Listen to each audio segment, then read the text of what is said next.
Ang mga alagad ng Panginoon ay karamihan ay mga mangingisda. Kaya alam nila kung ano ang bagyong nakakatakot, alin yung bagyo-bagyuhan lang. At itong bagyong ito, tumakot sa kanila ng gusto, nangahas sila nagisingin ang natutulog na si Jesus na hindi man lamang naabala ng bagyo, para pa siya sigurong idinuyan-duyan at lalo pang sumarap ang tulog. So yung bagyo na tumakot sa mga disciples, yung bagyong nagpahimbing naman ng tulog ng Panginoon. So mayroong isang bagyo, may dalawang reaksyon sa bagyong ito. At nung nagising ang Panginoon, dahil siya nga ay pinukaw, sabi niya, ano ba kayo? Napakahihina naman na inyong mga pananalig. At ang kanyang ginawa, sinaway niya ang alon, sinaway ang hangin, tumiwasay, tumahimik ang buong kapaligiran, at yung kanina'y takot, napalitan ng paghanga sa kanya, sa puso ng mga alagad. Let's talk about the storm outside. Narito yung sasakyan na ito, at meron siyang bahaging medyo ilalim na pwedeng higan, at doon nga tahimik na nakahiga ang Panginoon, at meron siyang inunan doon na maginhawang bagay. But there was this raging storm outside the vessel, outside the boat. And the disciples and Jesus, as we have seen in the story, were on the boat together. Isang bangka, maraming sakay, pare-pareho lang na nakasakay doon. They were in that same boat together. We have seen that a furious storm outside rocked the boat, and Jesus remained asleep, calm, and mysteriously peaceful. He was even restful. The disciples were afraid of drowning, so they roused the Lord. And they asked Jesus to save them. Jesus rebuked them for their lack of faith, and then rebuked the winds and the waves that obeyed him and calmed down. The men were amazed. Yun yung bagyo sa labas. Yung bagyo sa labas ng sasakyan ay nagtagumpay na takutin at guluhin yung mga alagad kasi meron pang isang bagyo. The storm inside. This is the unsaid.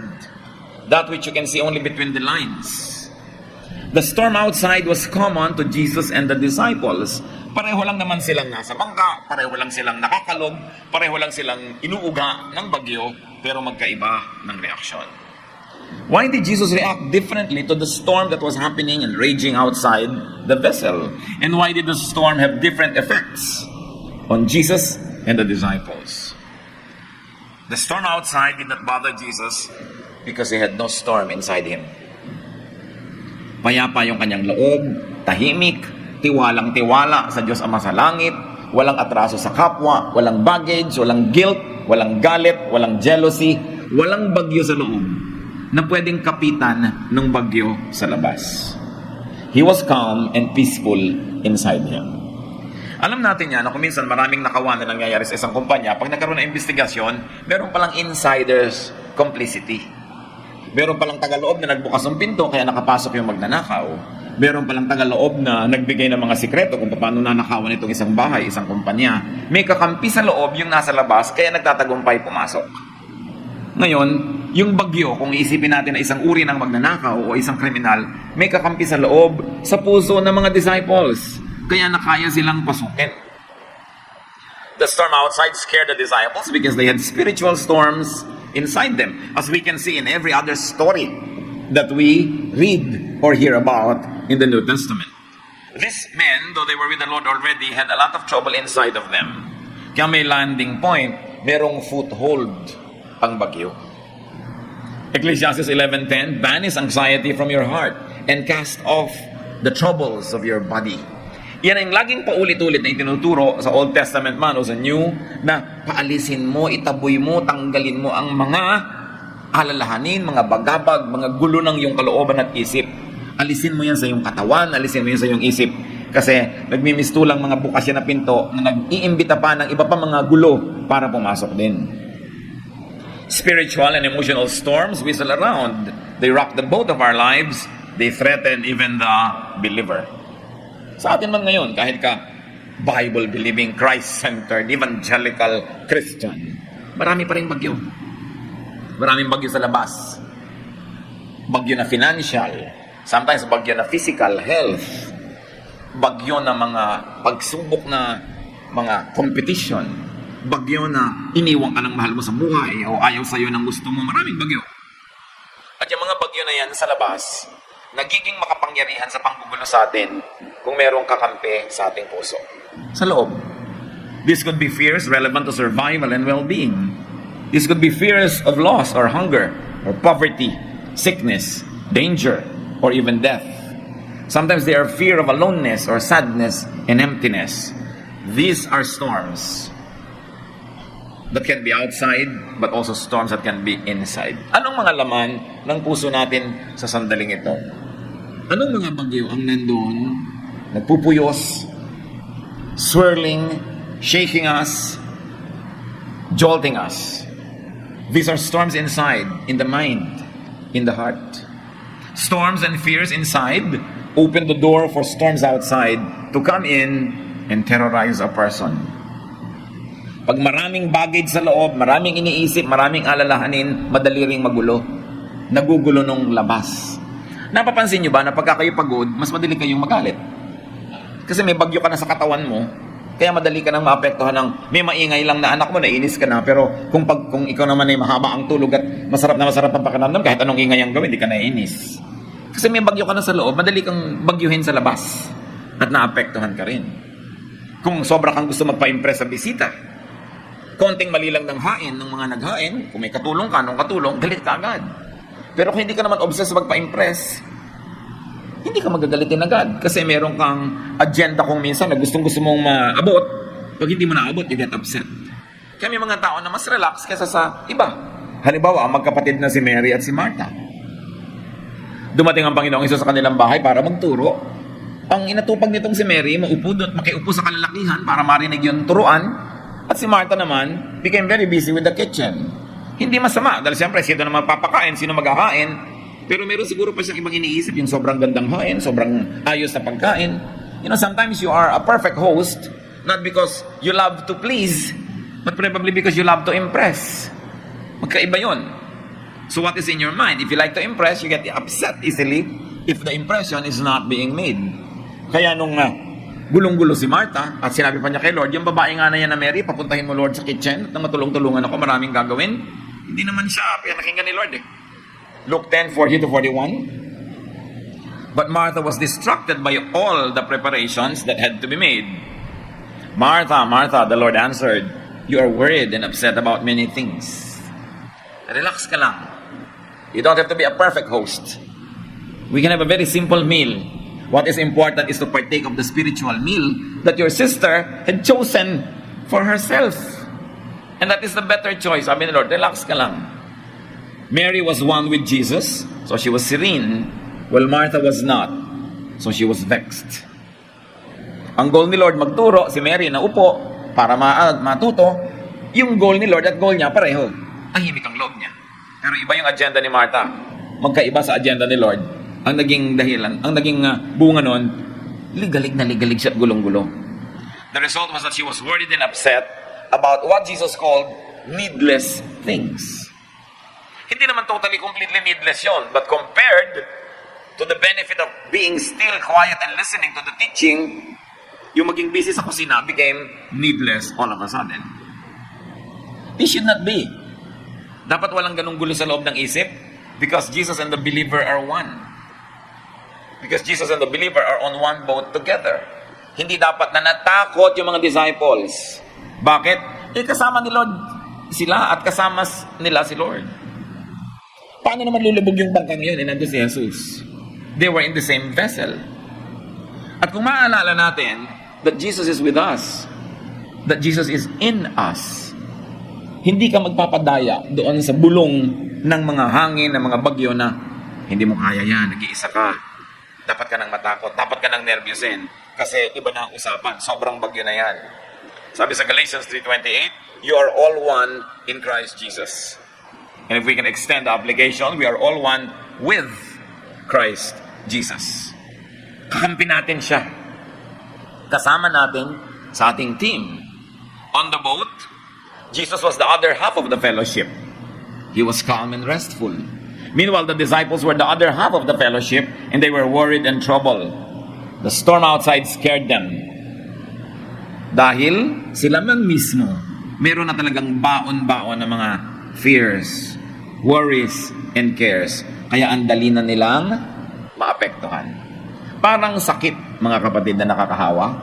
Pag meron ka ng mga nakadeposito sa katawan mo ng mga atraso, kulang ka sa tulog, kulang ka sa vitamina, kulang ka sa pahinga, ang dali mo ng tabla ng sakit ng iba. Lahat naman ng mikrobyo naglutang lang sa hangin, pero bakit may tinatablan, merong hindi? Kasi magkakaiba tayo ng level of resistance at that point. So meron naman na silipon na, yung isa naman hindi. Meron nahawa na ng TB doon sa isa na katabi, yung isa hindi. Kasi may panlaban sa loob. Kaya hindi lang yung sakit sa labas ang pinag-uusapan, yung resistensya mo rin sa loob. Yun nga ang mas mahalaga eh. Hindi mo naman kayang iwasan ng sakit na naglutang sa hangin ah. Pero kaya mong palakasin ang iyong loob, yung iyong health, laban sa mga yan. And this is the thrust of what we like to discuss. Maraming bagyo sa labas. Pag nagpa-apekto ka dyan, hindi ka na matatahimik kahit kailan. Hindi mo naman mapipigil, dumadating talaga yan eh. Kaya mo bang pigilin ang pagdating ng bagyo, ang pagpatok ng bulkan, ang pagtaas ng tubig kung talagang tumataas yan? Pero kaya mong pigilin ang reaction mo sa iyong kalooban.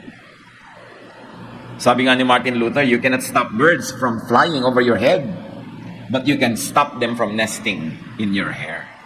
May magagawa ka tungkol sa iyong attitude dyan. So ano yun? Bakit nagiging matatakutin? Most of the time by conditioning.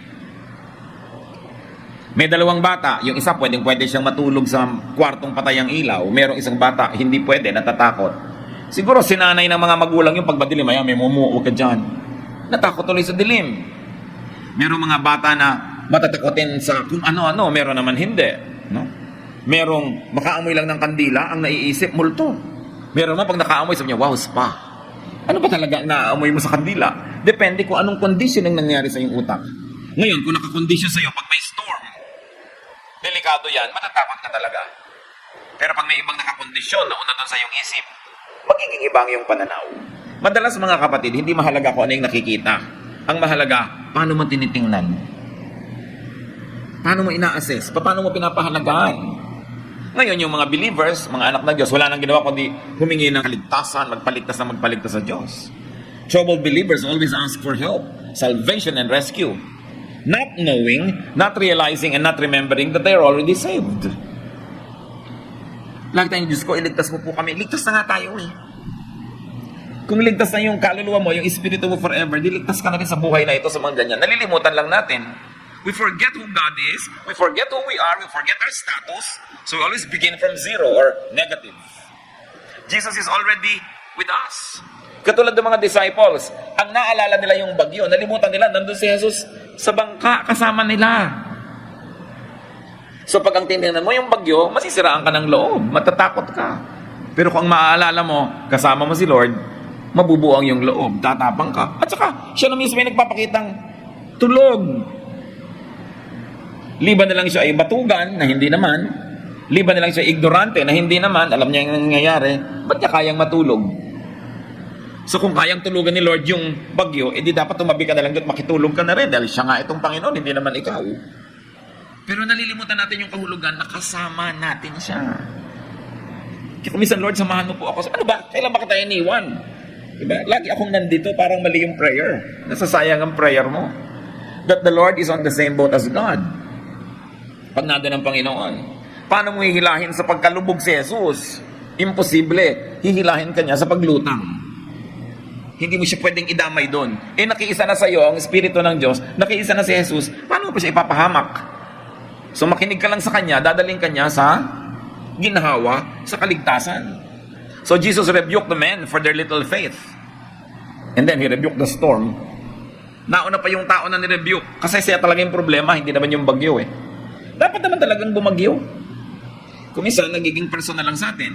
Okay, matandang puno, nabunot ng bagyo, natumba. Siyempre, para tumubo naman yung maraming mga maliliit na buto sa ilalim na habang nandun yung malaking puno na yun, hindi na sila magkakachance tumubo eh. So, kailangan may mga sangang mabali para meron naman bagong sumulpot na mga sanga eh. Kung minsan lang nga, nagiging personal. Siyempre, kailangan kumidlat para ma-recharge sa mga electrons yung atmosphere. Huwag ka lang patama. Kailangan natin lahat yun. Huwag mong masyadong personalin. So the storm in the story calmed down. And then the believers remembered the fact that Jesus is Lord, even over the winds and the waves. Mabuti pa yung hangin at saka yung alon, nung sila'y pinatahimik, tumahimik. Yung mga tao, ilang beses nang tinuturuan, manahimik. Hindi manahimik. Halos ang pinakamaraming turo ng Panginoon sa Bible, fear not. Don't be afraid. Believe. Trust me. Trust God. Paulit-ulit ang tema na yan, pero hindi mangyayari sa buhay ng tao. Kasi para na tayong conditioned and wired and trained to worry, to be afraid. Kaya ang argumento ng Panginoon, who of you by worrying can add even just 1 day to your life, even just 1 hour? You cannot. So why worry? It will not accomplish anything. At pag worried ka, takot ka, nasisira lalo ang maganda mong pasya, maganda mong desisyon, lalong nagkakagulo-gulo ang iyong buhay. Paulit-ulit ang tema ng Panginoon sa peace. Tulad ng sa John 14:27. Peace I live with you. My peace I give to you. I do not give to you as the world gives. Do not let your hearts be troubled, and do not be afraid. In fact, this is a kind of peace, according to the scriptures, that is beyond understanding. A peace that transcends understanding. Ibig sabihin, yung peace na pag sinunod mo yung common sense, hindi ka magiging peaceful. So bakit yan nagkakaroon ng sabi? It's beyond understanding. It's miraculous. But it is a kind of peace that Jesus wants us to have. Yan ang pinakakailangan nating lahat. Baka kuminsan akala natin kailangan natin ng pera. Yes, pero hindi talaga yun. Ang kailangan natin, peace. Pag may peace ka na, may pera ka or not, may peace ka. Pareho lang yun. Minsan, ang kailangan natin, health. Hindi naman lahat ng healthy people, peaceful. Peace ang kailangan mo. Healthy ka or sick. Kung meron kang peace, payapa ka. Nabubuhay ka na hindi naguguluhan. So Jesus calmed the physical storm, but Jesus also calms the deadlier, the more dangerous, and the less noticed storm. It is the storm inside. Kung minsan ipinapataboy natin kay Lord yung bagyo sa labas, meron pala tayong dapat unahin, yung bagyo sa loob. Si Mary Magdalene, ang lakas ng bagyo sa loob. Luke 8:2, women had been cured of evil spirits, including Mary Magdalene, from whom 7 demons had come out. Pero nyo 7 demonyo daw yung lumabas kay Maria Magdalena. Kung yun naman ay actual literal ang demonyo, o sa gisag ng napakaraming nagpahirap, nagpagulo, nanakot, sumira sa kanya, lahat yun napawi, nawala. Noong ang kapayapaan ng Panginoon ay kanyang tinanggap. Kaya napakabuo at tahimik ang kanyang loob na siya ang nakaharap habang ang Panginoon ay ipinako at namatay at inilibing. Siya pa yung nakasunod doon sa libingan. Kaya siyang nakakaalam kung saan naroon ang libingan. Buo kasi loob. Napalitan yung mga nakatirang impakto sa buhay niya ng kapayapaan. So ano-ano mga impaktong nakatira sa atin? Marami yan. Galit. Habang may galit kang inaalagaan sa iyong puso, there's a demon that lives in you. Jealousy. Meron ba kayong kinakainggitan sa buhay? Pag naiinggit kayo doon, edi meron kayong bagyo sa loob. Dadaan lang yun at maganda yung haircut, galit na galit ka na eh. Kasi nung dumaan yung bagyo sa labas, may kakampi sa loob, apektado ka agad. Eh kung hindi ka naiinggit, dumaan siya, ang ganda-ganda, tatanungin pa, uy, saan ka nagpagupit? Papagupit din ako, na-appreciate mo. Every form of criticism is a cry for help. Pag kinikriticize mo, 99% inggit ka. Kasi kung hindi ka naiinggit, tapos kinikriticize mo, bakit mo kinikriticize? Di ba kung hindi ka naiinggit, dapat maawa ka kung talagang nakakakita ka ng kapintasan. Pero bakit iingay mo pa yung kapintasan niya? Ba't inilalakas mo pa malaman ng iba? Kasi gusto mo siguro siyang ibaba. Dahil naiinggit ka. Isa yan sa mga napakalalim na bagyo sa puso ng tao. Meron po mga kapatid, mga hindi mapagkatulog. Gulong-gulong isipan. Laging natatakot, ninenervyos. Pero nung nagpa-counsel talaga, nung sinuri ang dahilan, may galit, may inggit sa puso. Merong mga sama ng loob na nandun, inaalagaan kaya tagal-tagal na. At inaalagaan pa, hindi lang hinahayaan na nandun. Laging sinasariwa kung kanino siya nagalit, bakit siya nagalit, at bakit dapat patuloy siyang magalit. O halimbawa, meron kayong mga ganong alaga sa puso, konting mga problema lang, apektado na kayo. Kasi mahina yung loob. May mga kalaban ka na nandun sa loob. Paano ka lalaban pa dun sa nasa labas? When demons are driven from within, we become serene. Then we become difficult to scare and to vex. Kaya isa sa mga hinahangaan natin, lalo sa ating sinaunang kultura, yung buo ang loob. Hindi hati. Matining ang loob. Hindi madaling gulatin, hindi madaling takutin, hindi madaling malito. Kasi payapa ang kalooban.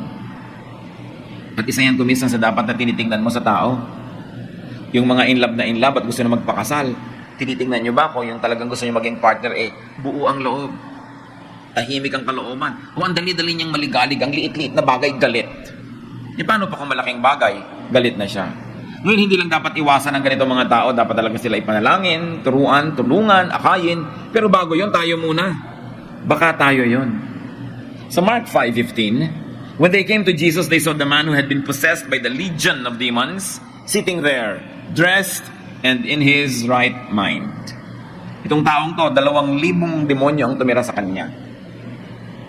Nung pinalayas ang Panginoon, dati siyang agitated, ang gulo-gulo, hindi siya matahimik sa isang lugar. Ayun, nakaupo, tahimik. Alam niyo ba yung maupo lang sa isang lugar, accomplishment na yan? Kasi may mga taong sobrang gulo ng loob at isip, hindi pwedeng maupo ng matagal. Tayo, upo, lakad, tayo, upo, hindi mapakali. And he was dressed. Ibig sabihin, dating undressed. And he was in his right mind dahil napaalis yung mga nakatirang bagyo sa buhay niya. Ano kaya yun? Dapat nating isipin, baka merong nakatirang bagyo, a resident evil in our hearts. That's why it is as easy for the other evils around to affect you so much. Sabi sa Matthew 11:29-30, sabi ng Panginoon Jesus, learn from me and you will find rest for your souls. Pero inyo may bagyo, ang tahimik na Lord, restful siya. Kung minsan hindi mo malaman kung may inis ka o hahanga sa taong mga sobrang restful. Diba? Yung dapat nang mag-alala, tahimik pa rin. Yung nagtataka ka, saan kumukuha ng peace of mind tong taong to? No? Lagi na lamang nakakatulog ng mahimbing, samantalang ako balisa. So at the end of the day, ikaw yung puyat, siya yung hindi. Kasi siya yung hindi masyado nag-aalala. Don't mistake this for irresponsibility, ha? Meron naman talaga nakakapagtaka, dapat na maligalig, hindi pa daliligalig. No? Mga ama ng tahanan na wala nang kakainin yung pamilya, tahimik na tahimik pa at na-enjoy pa mag-tong eats. Diba? Parang, saan ka kumukuha ng peace of mind? Irresponsable ka kasi. Siyempre, merong a certain level na dapat ka nag-iintindi. Pero hahangaan mo yung tao na kaya niyang palampasin ng mga bagay. Dahil tahimik ang kanyang kalooban. If storms outside easily scare you, test your heart. Baka may bagyo sa loob. Kung kayong mga kapatid, sabi niyo, ako irritable, ako madaling magalit, ako parang laging nagugulo, natatakot, nanenervyos, maghanap-hanap kayo ng nagtatago ng mga impacto sa loob ng puso. Kasi dapat paalisin, katulad kay Mary Magdalene, 7. Yung isa 2,000, o sino dyan ang tatalo doon? Baka meron. Kaya wala nang masaya, wala nang maganda, lahat na lang pangit, lahat na lang nakakainis, lahat na lang nakakagulo. Kasi sa loob mismo magulo. Yes, indeed, in life there are some, what people might call scary facts. One is that there are and there will be storms outside. Dami niyan. But what is the reassuring fact? That Jesus is on the boat with you. Kahit may global warming, nando si Lord sa'yo, kasama ka. Kahit may ibang exchange rate ng dollar, kahit na gumulo ang mundo, si Lord, pag nasa puso mo, yung effect sa'yo ng magulo na yon, kung hindi man totally wala, konti lang. Ba't naman nagugustuhin mong maapektuhan ka masyado? Samantalang pwede namang hindi masyado. You can have peace inside. No storm can ever sink or drown or destroy Jesus and you together. Pag kayo ni Lord na magkasama, you are unsinkable. Kasi, hindi dahil ikaw ay ikaw, kundi dahil kasama mo ang Panginoon. No darkness will be dark because Jesus is light. Pagkakasama mo si Lord, nasa isang madilim kang kwarto, akala mo lang yun. Pero kita ni Lord lahat kasi siya ang liwanag mismo. At siya ang nakakakita para sa'yo. Pwede mo siyang pagtiwalaan. Pagka parang hindi mo kaya ang isang bagay, kung gusto ni Lord na makaya mo yun, imposible ba sa kanya ang samahan kanya para mo kayanin? So don't always worry. Don't always be afraid. And don't always ask to be saved. Kasi saved ka na. Kung nasa Panginoong Yesus ka na, save ka na. Tama na yung kapapasave, save ka na, tapos na yun. It might be good news how to be saved, but the better news is, save ka na. Dapat siguro ulit-ulitin natin yun eh. Pag ang Panginoon nasa puso mo na, in-internalize mo na yan, pinagkatiwala mo ng buhay mo sa Kanya, tinanggap mo na siya sa iyong buhay at ikaw naman namumuhay sa Kanyang kalooban, ang tagal-tagal mo nang saved. Ba't ka ba magpapasave? Enjoy your salvation. Ibig sabihin, hindi ka lulubog. Hindi ibig sabihin na physically hindi ka magkakasakit o hindi ka sa kabilang buhay. Mangyayari talaga yun dahil paano ka naman pupunta sa kabilang buhay kung hindi ka matatapos sa buhay na ito. Pero yung marami tayong kinakatakutan, dapat yun isipin mo, the Lord is with me. The Lord will never allow evil to come to me and to happen to me. And if He does allow it, maybe it's not really evil. It is what is good for me. Pagtitiwala na walang patakaran, nandun lang ang kapayapaan. Kaya huwag na siya laging nag-analyze. Mga kapatid, pag ang pananalig nyo sa Panginoon, yung talagang solid, sold na kayo doon, masaya na kayo doon sa level ng paniniwala nyo, huwag yun ang palitan, yun na. Tahimik na yun. Kasi kung ano-ano bang ine-entertain mo, pinag-aaralan mo, binabasa mo, para ka lang guluhin, ano napapala mo kung magulo ka? Minsan habang dumadami yung alam mo, gumugulo yung isip mo, sabi ni Solomon. Sabi, hindi naman sinabing huwag ka na mag-aaral, pero pagka ang tinatakbo ng pinag-aaralan mo, patungo sa gulo ng isip, bitawan mo, gugulong isip ko dito, ayoko ng ganyan. Kasi sabi ni Lord, faith really moves mountains. And if you have faith, of course, not all our faiths are informed. Hindi lahat ng faith natin supported by facts. But it is not knowledge that gives you peace. It is faith. Katulad sa bagyo, alam mo yung knowledge of gravity, alam mo yung knowledge ng velocity, alam mo yung knowledge ng lahat ng pwedeng mangyari. Matatakot ka eh. Kung ang pinapairal mo faith, doon ka lang matatahimik. Kaya kailangan pananalig. You only need to internalize and remember and apply that truth. 1 John 5:18, Jesus keeps the believer safe, and the evil one cannot harm him. Huwag ka laging natatakot. Romans 8:38-39, for I am convinced that neither death nor life, neither angels nor demons, neither the present nor the future, nor any powers, neither height nor depth, nor anything else in all creation will be able to separate us from the love of God that is in Christ Jesus our Lord. Walang pwedeng maghiwalay sa iyo sa pag-ibig ng Diyos. At pag alam mo yon, tahimik ka. Wala kang pwedeng puntahan, gawin, maranasan na hindi mo kasama ang Diyos. So don't let storms, and don't let the storms outside and inside scare you. Most fears are just illusions, imaginations, extended imagination. So rebuke and calm the storms inside you, and no storm outside can bother you. Parang palakasin mo ang iyong katawan. Mag-exercise ka, kumain ka ng tama, magpahinga ka, yun ang laban mo sa sakit. Tatalbog lang yung sakit pag dumarating sa'yo kasi merong kang strength sa loob. At ganoon din mga kapatid sa ating spiritual life. Strengthen your spirit inside of you. Continue to ponder God's Word. Immerse yourself in the promises and teachings of God. Immerse yourself in prayer. Develop your faith. Surround yourself with believers who are faithful to the Lord and who are strong in their faith. At yun ang nagiging panglaban mo sa mga bagyong dumarating at darating pa. Rebuke and calm the storms inside of you. Mas mahalaga yung nasa loob kaysa nasa labas. The same heat that melts the wax hardens the clay. Diba pagka meron kang oven, lagyan mo ng kandila sa loob, painitin mo, tunaw. Pero maglagay ka ng palayok na hilaw pa, titigas. So may lumalambot, may tumitigas, may natutunaw, may nabubuo. The same heat. Tulad nitong bagyo na ito, may naguguluhan, may natutulog. The same bagyo. So anong gusto nyo effect sa inyo ng mga bagyo? Tulugan. The only way to do that is to continue to develop your personal relationship with God, your faith, and to continue to believe that God loves you and God takes care of you. Pwede mo naman baligtarin yun. Don't believe that. Doubt that. Pero ano magiging bunga sa'yo?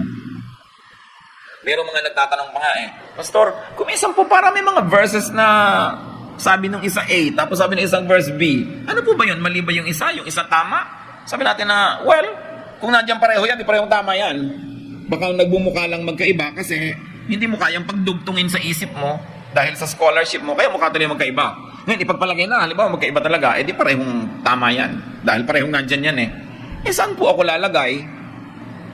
Di ko sa kamasaya, doon ka lumagay. Di ba?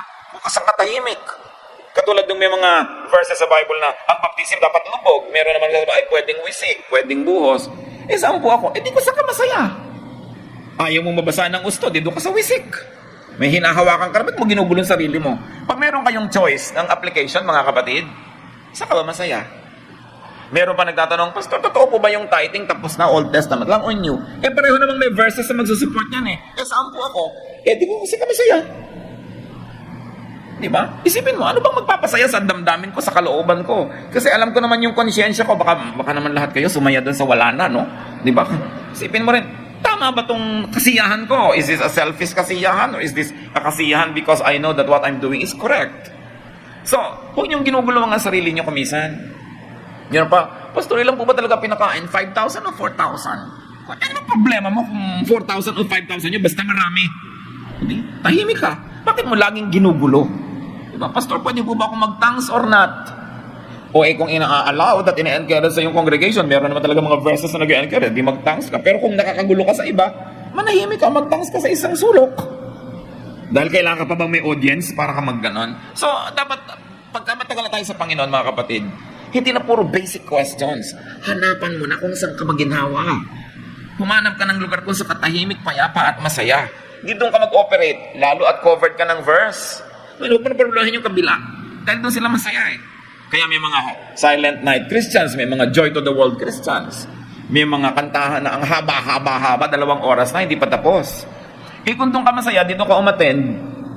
Pero kung pag ikalima na, ano ba, ang dami naman kanta. Di huwag ka doon, lumipat ka sa maiksi ang kantahan. Kasi maiksi at mahaba, pareho lang naman yun eh.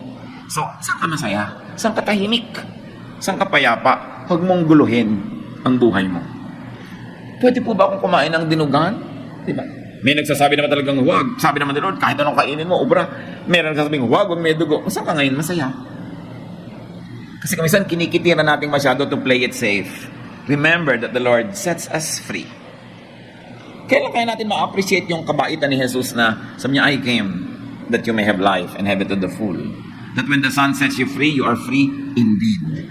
Marami sa atin, Jesus had already set us free, but we don't behave like free people. Lagi na lang naghahanap ng bawal ba o hindi bawal, pwede ba o hindi pwede. Ang higpit-higpit, ang sikip-sikip ng mundong ginagalawan.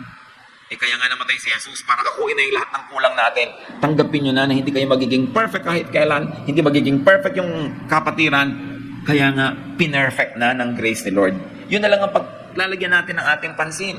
Kahit hindi perfect sa tingin natin yan, perfect yan sa tingin ng langit. Kasi pinuna na ni Kristo lahat ang kulang niya eh. Of course, a true believer will not abuse that. But a true believer will have peace, knowing that he cannot be perfect this side of eternity. And you charge to the cross whatever you cannot accomplish yourself. Kaya nga may cross. So relax and enjoy the journey. Hindi bawat bagyo nagpapalubog ng barko. Pero kahit man lumubog yun o hindi, pagka napuyat ka na, hindi ka na nakatulog, nag-alala ka na, para ka na rin lumubog nun. At kung natuloy ang paglubog, 2 beses kang lumubog. Nung unang ini-imagine mo at saka nung natuloy talaga. Ang problema sa sobrang imagination, kahit hindi matuloy ang paglubog niyan, at least minsan ka nang nagdusa, para ka na rin lumubog. That's why isa sa mga dapat nating dinidisiplina mga kapatid, yung pag-iisip, yung imagination. Sobrang imagination. Pastor, mag-aasawa pa kaya ako? Marami po nagkakahiwalay. O nagkahiwalay kayo, talagang hindi na kayo magkasundo. At least, siguro naman sumaya ka kahit 2 araw nung nag-honeymoon kayo sa Palawan. Nakahiram ka ng kasiyahan. Hindi meron ka ng baon hanggang tumanda kang kasiyahan. Binabalik-balikan mo sa iyong puso. Kesa you play it too safe, thinking baka maghiwalay din, wag na lang. Wala ka man lang naranasan. Kasi you play it too safe. Your safety is in the hands of Jesus. It's not really in your hands. So sa Kanya ka magtiwala, sa Kanya ka lumapit, sa Kanya ka laging manalig, at lagi naman natin siyang kasama. Gano'n natin katagal bago maunawa na kasama natin lagi si Lord. At hindi kasama na judgmental ha. Kasamang umuunawa, nagpupuno sa kulang, nagpapatawad sa mali, nagpapaliwanag sa madilim, nagpapaayos sa magusot. Masarap siyang kasama, hindi katulad ng maraming religious people. Nakakainis kasama dahil lang higpit. No? Although of course, the Lord has very clear standards, but you must never forget that God is gracious. He wants you to be this, but if you cannot be this, His loves make you this, although you are not really. Pagka na-internalize natin mga kapatid, we will be more forgiving of ourselves. And we will be more forgiving and loving of other people. Then tatahimik ka sa buhay. Ano ang mga storm sa buhay na nasa puso? Guilt. Malaking storm yan. Ang daling guluhin ng taong merong guilt feelings. Ang dali niyang puyatin, ang dali niyang takutin. Anger, bitterness. Halos more than 90% of all psychological and psychiatric problems ng tao, ang pinagmumulan, anger, bitterness, envy. Pagka hindi mapagkatulog, gulong-gulo ang isip, laging nalilito, natatakot, pagka talaga sinuri niya yung nakaraan, yung buhay niya, under informed interview o sharing, may lalabas at lalabas, may mag-emerge na isang pattern. Either ang taong ito nakulong sa isang galit nung araw na hanggang ngayon, galit pa rin niya. O galit niya sa mundo, sama ng loob at himutok. O kaya inggit, paninibugho. Yan ang dinadapuan ng mas marami pang mga bagyo. Kaya sabi sa Bible, don't give the devil a foothold. So don't let the sun go down on your anger. Ibig sabihin, sige, natural lang magalit, pero huwag mong patagalin. Kasi pag nasa loob mo yung galit, doon papasok si Satanas. Yun ang nagbubukas ng pinto, nasa loob na kasi siya. Magkaka-foothold ang iba pang mga evils. At ang mangyayari, lugi ka at the end of the day. Isa pa siyempre, na storm sa loob ng puso ng tao, inaalaga ang kasalanan. Hindi naman yung kasalanan na dumadapo-dapo, dumadating-dating, napapatid-patid ka, nadadapa ko minsan, nangyayari yun sa lahat. So don't over-condemn yourself or others. Pero yung kasalanan, alam mong kasalanan, ang tagal-tagal na, hindi mo malang itinataboy, inaalagaan mo pa, nagiging bagyo yun sa loob ng puso. Kasi hindi bagay yun na nasa loob ng ating puso, dapat alisin. So, ano ang tinutumbok natin lahat mga kapatid? Kung madali kayong maligalig, madaling magulo, madaling matakot ng storms outside, nakakabalita lang kayo sa dyaryo, nadinig nyo sa TV, sa radyo, takot na kayo agad. Yung storm outside, ang daling pumasok, may kakampihan sa loob. Dapat bunutin. Tulad kay Mary Magdalene, pinaalis yun eh. Yung possessed ng legions, pinaalis yun. So paalisin nyo rin yung nakatira sa inyo. Hindi siya bagay dyan. Ano ba yun? Jealousy, envy, doubt, guilt, anger, bitterness, or sin. Ang sin, ang simple-simple naman ang solusyon dyan, confess. Ngayon, hindi lang basta, oh Lord, as usual, nagkasala po uli ako, good night. Hindi ganong klaseng confession bago kayo matulog. Yung talagang inaamin mong mali ka, tinatanggap mong kamalian, at talagang sa Diyos mo yun, humingi ka ng tawad, at merong kang desisyon na sa abot na yung makakaya, hindi mo na babalikan. Ngayon, nabalik-balikan mo na naman dahil mahina ka, hingi ka uli ng tawad. Kasi hindi ka naman talaga perfect. Kaya sabi sa 1 John 1:9, He is faithful and just and will forgive us. No? Mabait ang Panginoon. Huwag lang nating inaabuso kasi ikaw din ang gagawa at invento ng sarili mong bagyo na naman. Confess. Seek forgiveness. Isa pang natitrace natin sa mga tao may mga psychological and psychiatric problems madalas. Alam nila may atraso sila pero hindi sila humingi ng tawad. May pride involved. Hindi nila inaamin ng pagkakamali, hindi nila hinihingi ng tawad, nagkakaroon ng bagyo sa loob. Madali ito na naman silang guluhin. So forgive, seek forgiveness. Paulit-ulit lang yan. Bakit kailangan ulit-ulitin? Kasi hindi naman natin yata naaalala lagi. Nagtatanim ka pa rin ng sama ng loob, nag-iingat ka pa rin ng mga ganyan, ikaw ang naapektuhan yan. Forgive. And how do you forgive? You should have less and less of self-righteousness. Most of the unforgiving spirit comes from self-righteousness. Dapat ganito, alam ko ang tama, hindi niya ginagawa yung tama, yung may self-promotion. Pero pag inunawa natin yung kapwa, kasi ganito naman siya, kasi gano'n naman siya, kaya niya nagawa yon, dumadali ang magpatawad. Less judgmentalism. So love others, but very importantly, love yourself. Hindi yan masama. Sabi ni Lord, love your neighbor as you love yourself. Ibig sabihin, alam ni Lord, you must love yourself. In the way that you love yourself, love others. Masama lang, love yourself at yourself only. Marami rin mga tao, hindi tahimik ang loob because they don't love themselves. Paano mo malalaman na hindi mo mahal ang sarili mo? Wala ka nang ginawa kundi kumpara ang ilong mo sa iba at tapos laitin mo yung sarili. Hindi mo mahal ang ilong mo. Diba? Ano ngayon kung nakatingala ang ilong mo at nakakakolekta ka ng tubig pag umuulan? Mabuti nga, may tabo kang dala-dala kahit saan. Yung mga tao hindi mahal ang sarili, hindi matanggap ang buhok nila kulot. Pamisa-misa siguro gusto mo maiba ng style, ipatuwid. Pero kung talaga mang nakakalbo ka na sa laki ng chemical na nilalagyan mo dyan para lang tumuwid, mahalin mo yung pagkakulot mo. Kung hindi ka magmamahal sa kulot mong buhok, sino inaasahan mo magmamahal yan? Hindi mo mahal ang malaki mong paa. Anong gagawin mo? Ang laki talaga ng paa mo. Mabuti nga yung mahirap ka matumba. Diba? Ang dami nating dapat mahalin sa sarili. Pag hindi mo minahal ang sarili mo, mababa ang pagtingin mo sa sarili mo, inggit ka sa iba, bitterness yan. Diba? Ang noo mo halimbawa, pagkatambok-tambok, di mabuti nga. Para madali kang makita mula sa malayo. Anong gagawin mo? Papapipipiin mo yung bungo mo para mawala yung utak mo doon. Kaya kung ano-ano tuloy nangyayari sa mga tao. I am not against, at hindi naman tayo against yung konting enhancement, improvement dyan. But there's a basic thing about you that you have to learn to love. Because whether you like it or not, God loves you. And you are not a mistake. Dahil ang lahat ng creation ng Diyos, tama. Kung minsan lang measure yourself against the wicked standards of the world. Nagmumukha ka tuloy kulang. Enhance, pero may mga bagay na tinatanggap at minamahal. Pag kasi meron kang healthy na pagmamahal sa iyong sarili, doon ka lang matututo mag-appreciate sa iba. Minsan, kaya ka pintasera, kasi ikaw man sa sarili mo, hindi ka masaya sa iyong sarili. We pretend that we are better just so that we can stand taller than other people. Marami tayong sakit sa loob. Marami tayong storm sa loob. At yan ang gustong bunutin ng Panginoon. Strengthen your faith. And even if there's a storm outside, with Christ in your vessel, you can smile at the storm. Di ba? Yan nga yung lagi nating kasabihan, you can smile at the storm. Ay, may bagyo pala. Nandito naman si Lord. Di ba? Malaking insulto naman sa Panginoon yung takot na takot ka. Andun nga siya, katabi mo. So just stay on board, be at peace, rest, and enjoy the journey. Isang project na dapat natin gawin mga kapatid, buuin ang loob. Huwag hati. Madaling masira, matakot, magulo ang isang taong hati ang loob. Halimbawa, ano ba talaga yung gusto mong gawin sa buhay at ano bang ginagawa mo talaga ngayon sa buhay? Paliitin mo yung pagkakaiba niya. Narrow the gap between what you like and what you do. Between who you are and who you pretend to be. Narrow the gap. Habang nagiging buo ka, nagiging isa ka, tumitibay ka, hindi ka hati. Kahit anong mangyari, matibay ka. Dapat project, isang loob. Hindi lahat ng tao privileged to be what they want to be, but move towards narrowing the gap between your reality and your fantasy or your lie. Project, patahimikin ang loob. Palayasin nyo lahat ng nagpapagulo sa inyong isip. Hindi sila dapat nandyan. And project, malinis na kalooban.